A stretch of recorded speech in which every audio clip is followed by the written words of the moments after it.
Oke, kita bahas dulu untuk tugas yang kemarin. Dimana kemarin kan teman-teman sudah mengerjakan soal ini ya. Di sini ada 3 pilihan investasi, ada T-bill, ada AI, dan juga ada repo. Dimana teman-teman diminta untuk menentukan expected return dan juga resiko dari masing-masing pilihan investasi tersebut. Oke, sekarang kita masuk ke yang T-bill dulu ya. Kita satu-satu kita bahas. Yang pertama untuk T-bill. T-bill di sini sudah diketahui ya untuk probabilitasnya. Jadi peluang kita untuk mendapatkan return-nya itu adalah ketika kondisi ekonominya resesi itu adalah 0,1.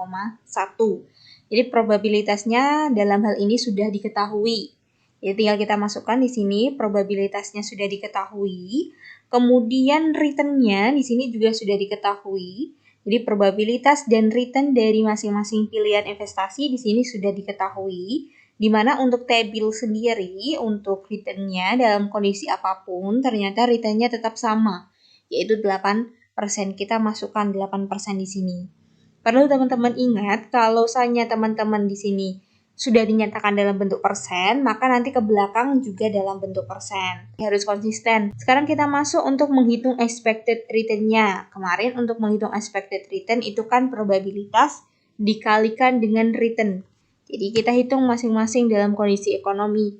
Jadi kita hitung yang pertama 0,1 kita kalikan dengan return-nya 8%. Sehingga ketemu 0,80%. Kita tarik ke bawah.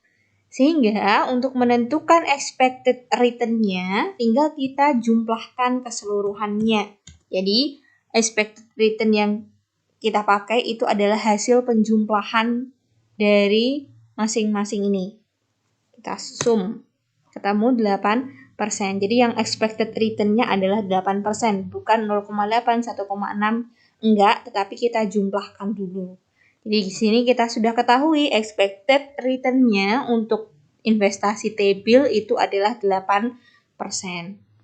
Sekarang kita hitung resikonya, di mana resiko di sini itu disimbolkan dengan deviasi standar atau standar deviasinya. Nah, untuk menentukan standar deviasinya itu ada beberapa step yang harus kita kerjakan. Yang pertama yaitu RI, return-nya dikurangi dengan expected return. Di mana RI-nya tadi kan 8%, dikurangi dengan expected return-nya tadi di total 8%, sehingga 8 dikurangi 8 itu 0. Jadi nanti ke belakang karena di sini 0 semua, sehingga nanti ke belakang juga sama, yaitu 0 nilainya.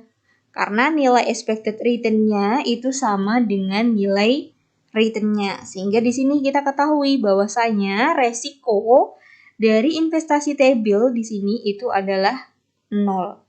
T-bill sendiri itu adalah salah satu jenis obligasi pemerintah yang ada di Amerika. Sehingga kalau teman-teman masih ingat kemarin, kalau obligasi pemerintah itu kan bebas resiko gagal bayar. Sehingga kenapa di sini resikonya itu 0 karena dia bebas resiko gagal bayar. Jadi untuk investasi T-bill kita sudah ketahui expected return-nya 8%, deviasi standar atau resikonya adalah 0. Sekarang kita kerjakan yang investasi AI. Jadi di sini tadi sama, probabilitasnya sudah diketahui, kemudian return dari investasi AI juga sudah diketahui di sini. Tinggal kita hitung expected return-nya sama seperti yang T-bill tadi, probabilitas kita kalikan dengan return-nya. Kemudian kita tarik ke bawah dan kemudian yang terakhir jangan lupa kita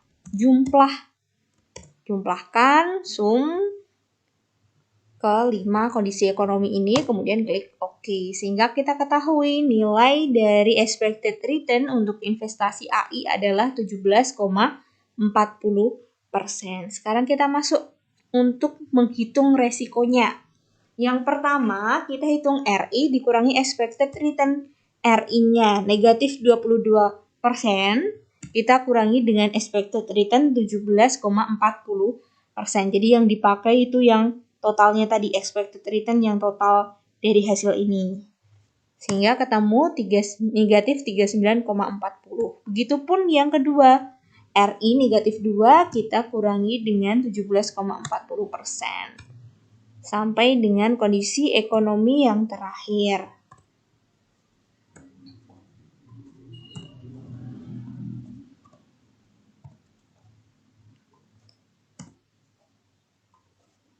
Sudah. Kemudian kita masuk ke step yang selanjutnya dari hasil ini. Kemudian kita pangkatkan. Jadi tinggal kita masukkan sama dengan, kalau pakai Excel itu lebih enak ya daripada kalau misalkan teman-teman menghitung manual. Tinggal kita pangkat 2 seperti ini. Sehingga ketemu nilainya 15,52%. Kita tarik ke bawah. Kemudian kita sepakati ya, untuk di belakang komanya 2 angka di belakang koma saja ya teman-teman. Kemudian kita lanjut ke step yang terakhir. Dari hasil yang kolom kelima ini, kita kalikan dengan probabilitasnya. Jadi tadi kan sudah kita kuadratkan, kemudian sekarang kita kalikan dengan probabilitasnya. Jadi hasil dari kolom 5 ini kita kalikan dengan nilai probabilitasnya tadi. Sehingga ketemu 1,55%. Tinggal kita tarik ke bawah. Oke, untuk mencari variansnya tinggal kita jumlah di sum, kita blok hasil perhitungan yang tadi, kemudian klik OK. Sehingga diketahui di sini nilai variansnya adalah 4%. Sekarang kita tentukan deviasi standar atau nilai resikonya. Jadi untuk mencari deviasi standar itu adalah akar dari nilai varians. Jadi teman-teman untuk rumusnya adalah akar dari 4% atau akar dari 0,04. Jadi kalau kita pakai Excel untuk rumus akar itu adalah square, SQRT, kita buka kurung, kita klikkan nilai variansnya, kemudian kita enter, sehingga diketahui resiko dari investasi AI itu adalah sebesar 20%. Expected return-nya 17,40% dengan resikonya sebesar 20%. Oke, selanjutnya untuk yang investasi repo. Untuk yang investasi repo, caranya sama nggih teman-teman, seperti menghitung T-bill dan juga AI. Sehingga di sini diketahui expected return-nya 1,74%, sedangkan deviasi standarnya 13%. Berdasarkan hasil resuman dari perhitungan yang tadi sudah kita lakukan, di sini dari 3 pilihan investasi yang ada T-bill, AI, sama repo. Kalau kita simpulkan di sini, ada expected return-nya untuk T-bill-nya tadi 8%, kemudian AI expected return-nya 17,40%, sedangkan repo ada 1,74%. Ini adalah expected return yang kita harapkan ketika kita berinvestasi di masing-masing pilihan investasi tersebut. Kalau dilihat dari expected return, maka kita bisa tahu AI itu memberikan expected return yang jauh lebih besar jika dibandingkan dengan 2 pilihan investasi yang ada, yaitu ada T-bill dan juga repo. Kemudian kita juga bandingkan untuk resikonya. Seperti yang kita tahu, return itu berbanding lurus dengan resiko. Di sini untuk T-bill ternyata resikonya 0. Kenapa? Karena tadi T-bill itu kan obligasi pemerintah, di mana obligasi pemerintah itu identik dengan bebas resiko gagal bayarnya, sehingga di sini resikonya 0. Kemudian AI resikonya 20% dan repo 13%. Jadi kalau ditinjau dari resiko, maka AI lah yang paling besar, yaitu dengan resiko sebesar 20%. Kemudian ketika kita ditanya pilihan mana sih investasi yang akan kamu pilih, kembali lagi pilihan investasi itu tergantung dari perspektif investornya masing-masing.